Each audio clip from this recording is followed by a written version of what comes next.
Hey, what's up, Kristen Foltz's class? Hope everybody is doing okay. Hope everybody is safe and healthy. I'm David Wheeler. I am a journalism professor at the University of Tampa, and Professor Foltz asked me if I would go over freedom of the press with you all. So that is what I'm going to do right now.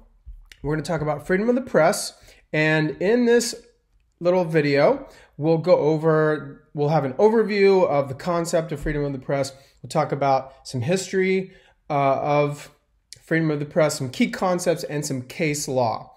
Let's start with what is the press, quote unquote, and why should it have freedom?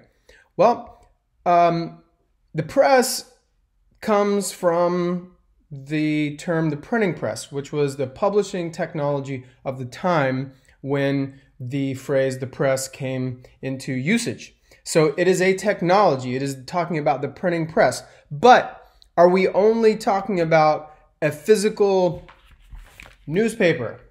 No, of course not. Way more people, millions more people, read newspaper articles online as opposed to reading them. Same article.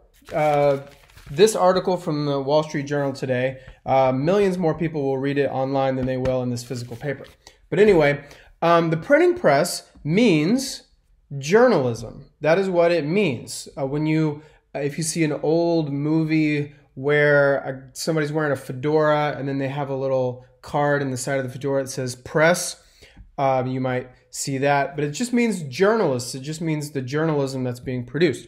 Freedom of the press means the freedom to publish things without government intervention. If you have an idea for a news show, for a cable news show, and you present it to a television network and they say, no, we're not interested, they did not violate your freedom of the press. If you have an article and you submit it to the Tampa Bay Times or to the Minaret, the student newspaper at the University of Tampa, you write this article, you submit it, and the editors say, no, thanks, we don't want it. They have not violated your First Amendment rights.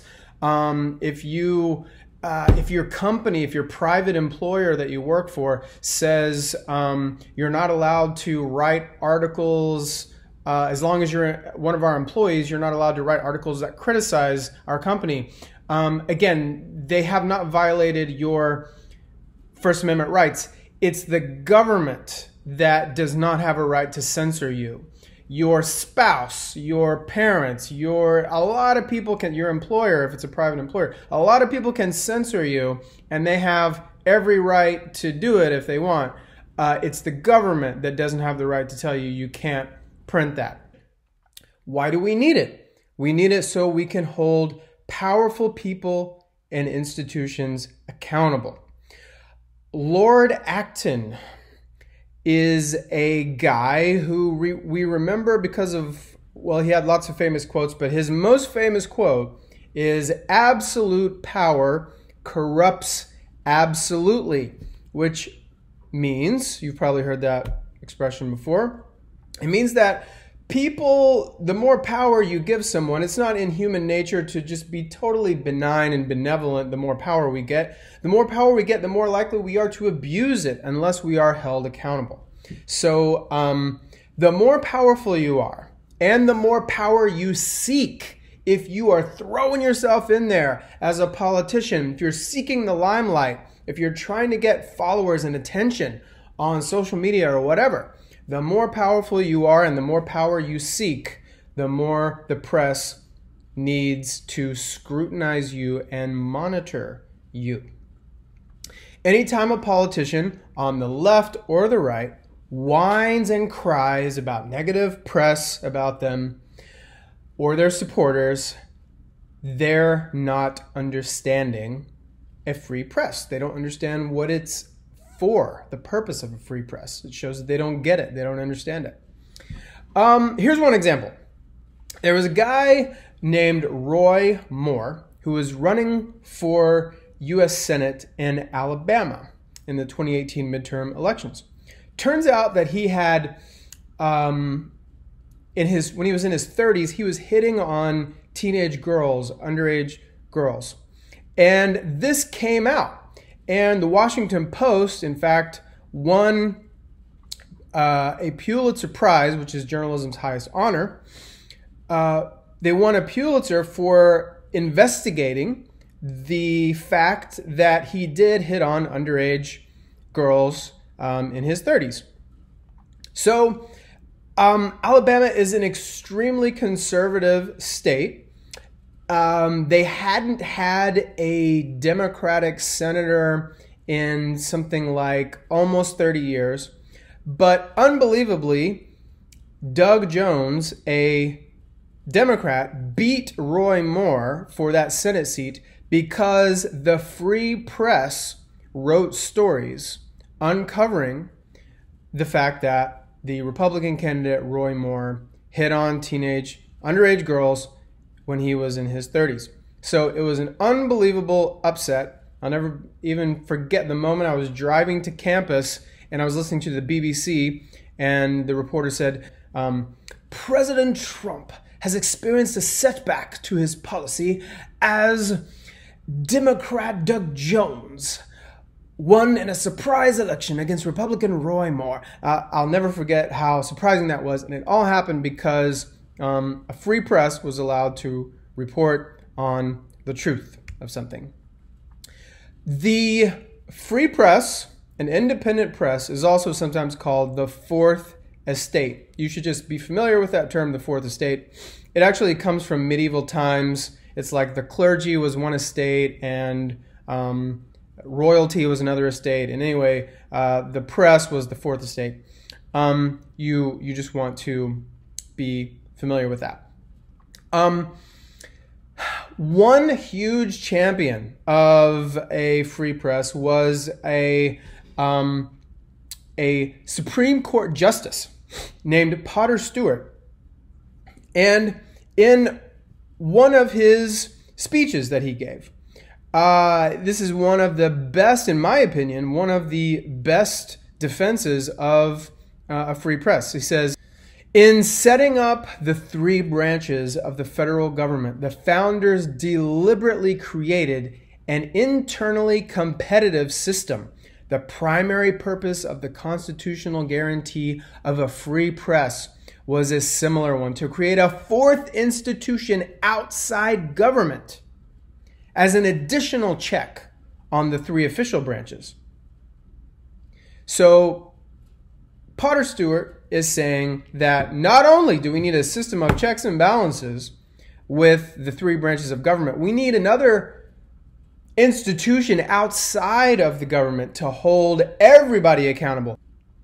But this power is not just reserved for the New York Times. Anybody can be part of the press. That's why we shouldn't think of the press as the physical printing press, but instead as the institution of independent journalism. Let's look at the history of the free press. So in the 1500s, governments start, let's actually go back to the 1400s. 1400s is when the printing press was invented in Europe. It was invented separately earlier over in Asia, but that is a whole separate lecture about the history of the printing press in Asia for another time. In the 1400s, you have the invention of the printing press. The 1500s, it doesn't take long, the 1500s, governments start requiring a license to print materials. Do you think governing institutions and politicians of the time want some young whippersnapper, somebody who thinks they can stick their nose into our business and try to persuade public opinion to go against what we, the rulers, think is right? Well, let's require a license to try to shut them up a little bit. So you have very early on, governments start to try to silence a free press. Today in the United States, do you need anyone's permission to start a blog? Do you? Do you have to go to the DMV? Do you have to go to the equivalent of the DMV to get your license to blog? No, you don't. You can just go to one of many free blogging platforms and just start one. Can I just hang a shingle on my front door and announce that I'm going to start practicing medicine and that I'm accepting new patients? No, of course not. You need a license to practice medicine. But you can announce that you're starting a new news outlet, starting today, and you can declare yourself a journalist. Anybody can do that, and you are protected under the First Amendment. Anyone can be a practicing journalist. All right, let me quickly, at this point, jump in and say that there are limits to freedom of the press. For example, libel. If you publish something that is false, that is defamatory against someone, it hurts their reputation, it is about a specific person, an identifiable person, it is published somewhere, and it is stated as fact, in other words, it's not just a joke or satire or something, then you can be sued for libel. So that's just one example of a carve-out or an exception to freedom of the press. In the 1700s, a group of people writing under the pseudonym Cato, C-A-T-O, they wrote letters that influenced the framers of the U.S. Constitution. This idea of needing to have a free press, of people needing to be able to publish things freely without any government intervention, it gets a big boost from U.S. state constitutions even before there is a federal constitution. Individual state constitutions during the colonial period start adopting this. Of the 3 state constitutions adopted during the Revolutionary period, 10 contained protections for free speech or free press. For example, the Massachusetts Constitution stated, quote, "The liberty of the press is essential to the security of freedom in a state. It ought not, therefore, be restrained in this Commonwealth." The New Hampshire Constitution stated, quote, "The liberty of the press is essential to the security of freedom in a state. It ought, therefore, to be inviolably preserved." And the Vermont Constitution combined speech and press for the first time, previewing what will happen in the First Amendment to the U.S. Constitution, explaining that, quote, "The people have a right to freedom of speech and of writing and publishing their sentiments. Therefore, the freedom of the press ought not to be restrained." Let's go ahead and jump to the Bill of Rights. As you know, the First Amendment to the Constitution says, "Congress shall make no law respecting an establishment of religion or prohibiting the free exercise thereof, or abridging the freedom of speech or of the press." It goes on, but we'll stop there with Congress shall not abridge the freedom of speech or the press. You might think that as soon as the Bill of Rights are adopted, that all of a sudden the Supreme Court is protecting freedom of speech and freedom of the press. Not so. Even though it became part of the Constitution in 1791, it wasn't all the way until the 20th century, the early 1900s, that the Supreme Court of the United States even begins to interpret what that clause means in the First Amendment. Okay, so in a short video, we don't really have time to go into detail on a lot of the early 20th century Supreme Court cases that shaped our interpretations of First Amendment law and our understanding of freedom of the press, our modern interpretations. But I'm going to leave a couple of these things up there if you want to pause your video and read it in more detail. This actually, these paragraphs come from my doctoral dissertation. That's where I'm getting this information from. But here are some important cases to read about if you want to learn more about our modern understanding of freedom of the press. And I especially want to draw your attention to one from 1931 called Neer versus Minnesota. So definitely read more about that if you can. So in wrapping up the video, a couple more cases that you should definitely be familiar with would be the 1964 case, New York Times versus Sullivan. That is a very important case about press freedom.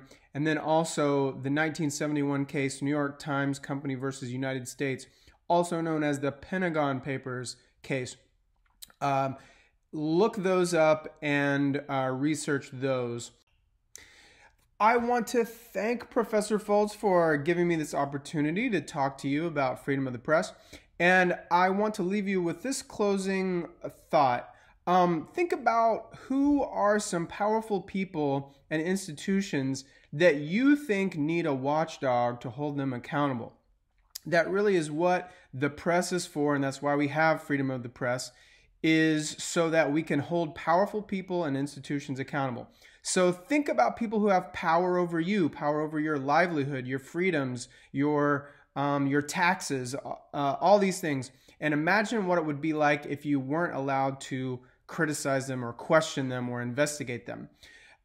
So once again, thanks so much for the opportunity to talk to you. Stay safe and healthy, and I will talk to you later.